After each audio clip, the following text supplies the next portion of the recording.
Assalamualaikum warahmatullahi wabarakatuh. Halo anak-anak kelas 4. Bagaimana kabar kalian hari ini?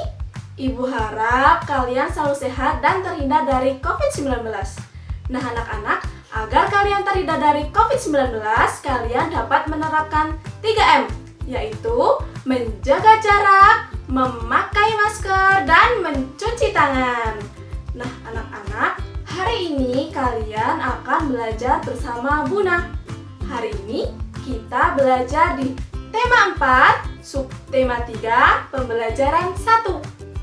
Anak-anakku kelas 4, sebelum kita belajar, mari kita berdoa terlebih dahulu.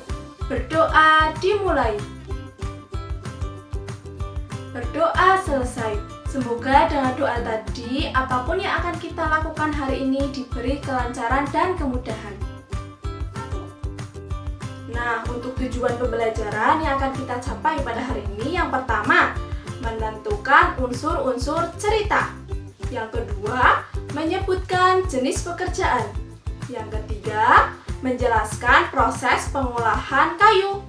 Yang keempat, mengetahui cara menjaga kelestarian hutan. Nah, sebelumnya, tahukah kalian siapa itu pendongeng? Ya, pendongeng adalah orang yang menyampaikan dongeng kepada orang lain. Nah, pendongeng adalah salah satu jenis pekerjaan. Tahukah kalian jenis pekerjaan orang tua kalian? Ya, orang tua kalian ada yang bekerja sebagai pedagang, petani, dokter, guru, dan lain-lain. Nah, sekarang kita akan belajar tentang dongeng. Di Indonesia ada banyak sekali dongeng. Salah satunya adalah dongeng tentang tupai dan ikan gabus. Sebelum membaca dongeng, ayo kita belajar tentang unsur-unsur cerita yang terdapat dalam dongeng. Itu yang pertama ada tokoh. Tokoh adalah pelaku cerita. Yang kedua ada tema. Tema adalah ide pokok atau gagasan yang menjiwai keseluruhan cerita. Yang ketiga ada watak. Watak adalah sifat dari tokoh. Yang keempat ada latar. Latar adalah keterangan tempat, keterangan waktu, dan suasana yang diceritakan dalam cerita. Yang kelima ada amanat. Amanat disebut juga pesan moral. Nah, amanat ini berisi nasihat atau pesan yang ingin disampaikan oleh penulis kepada pembaca. Yang keenam ada alur. Alur adalah rangkaian peristiwa dan konflik dalam suatu dongeng. Nah, anak-anakku yang hebat, ayo sekarang kita baca dongeng di buku tema halaman 95 tentang cerita tupai dan ikan gabus. Bacalah dongeng dengan seksama ya. Sekarang, coba kalian tentukan unsur-unsur cerita dalam dongeng tersebut. Dan jangan lupa ditulis di buku catatan ya anak-anak. Anak-anakku, tahukah kalian dalam bercerita pendongeng sering menggunakan wayang yang terbuat dari kayu? Wayang itu dibuat oleh pengrajin kayu. Nah, untuk lebih memahami tentang pekerjaan pengrajin kayu, simak cerita tentang Benny. Dari cerita Benny, apa produk yang dibuat oleh ayah Benny? Ya, produk yang dibuat oleh ayah Benny adalah meja dan kursi. Pengrajin kayu merupakan salah satu jenis pekerjaan yang menghasilkan barang. Nah, proses produksi meja dimulai dari penebangan pohon sampai dengan pembuatan meja oleh pengrajin kayu. Proses pengolahan kayu menjadi mebel melibatkan kegiatan yaitu dari produksi, distribusi, hingga konsumsi. Proses pengolahan kayu menjadi mebel melibatkan banyak sekali orang dengan jenis pekerjaan yang berbeda. Di antaranya, yang pertama ada penebang pohon. Penebang pohon adalah orang yang menebang pohon. Pohon yang sudah ditebang kemudian dipotong dengan ukuran tertentu. Yang kedua, ada buruh angkut. Buruh angkut adalah orang yang mengangkut kayu dari hutan ke truk pengangkut. Yang ketiga, ada sopir truk. Sopir truk adalah orang yang menjalankan truk menuju ke penggergajian. Yang keempat, ada pedagang kayu. Nah, jadi pedagang kayu itu membeli kayu lalu menjualnya kembali. Yang kelima, ada pengrajin kayu. Pengrajin kayu adalah orang yang membuat kerajinan.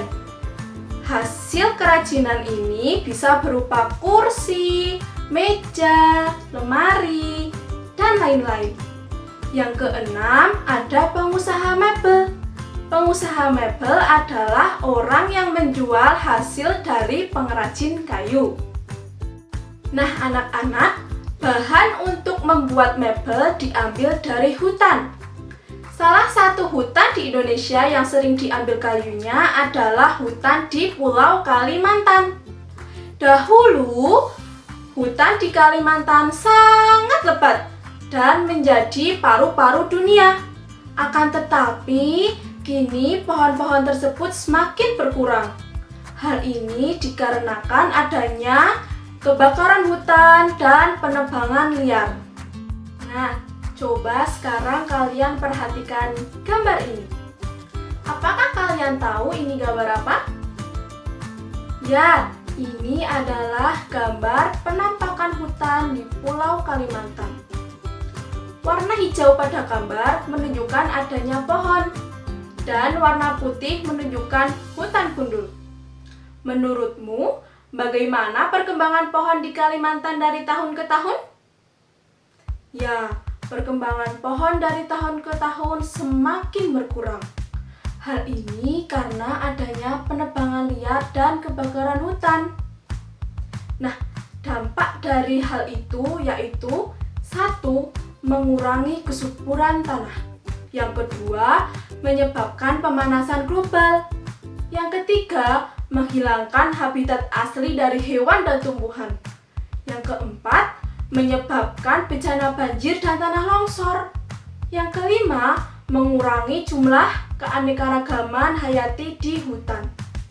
Anak-anakku, melihat banyaknya dampak negatif tadi, kita harus ikut menjaga kelestarian hutan dengan cara 1. Menebang pohon yang sudah tidak produktif. Kedua, menerapkan sistem tebang pilih. Yang ketiga, menerapkan sistem tebang tanam. Jadi setiap kita menebang satu pohon, kita harus menanam satu pohon. Yang keempat, tidak memanfaatkan pohon secara berlebihan. Kelima, menanam kembali hutan atau bisa juga disebut sebagai reboisasi. Anak-anak, tidak terasa kita sudah berada di akhir pembelajaran. Hari ini kita belajar tentang apa saja? Ya, pintar! Hari ini kita belajar tentang 1. Tentang unsur-unsur cerita. Kedua, tentang jenis pekerjaan dan proses pengolahan kayu. Ketiga, belajar tentang cara menjaga kelestarian hutan. Nah, anak-anak, jangan lupa nanti kalian kerjakan tugas yang sudah Bunda kirim di WA grup ya. Selanjutnya, Bunda ingin mengingatkan kalian agar tetap menjaga kesehatan dan selalu semangat. Walaupun sekarang pembelajaran kalian masih dilakukan secara daring di rumah masing-masing.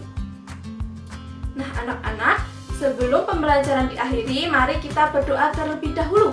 Berdoa dimulai. Berdoa selesai.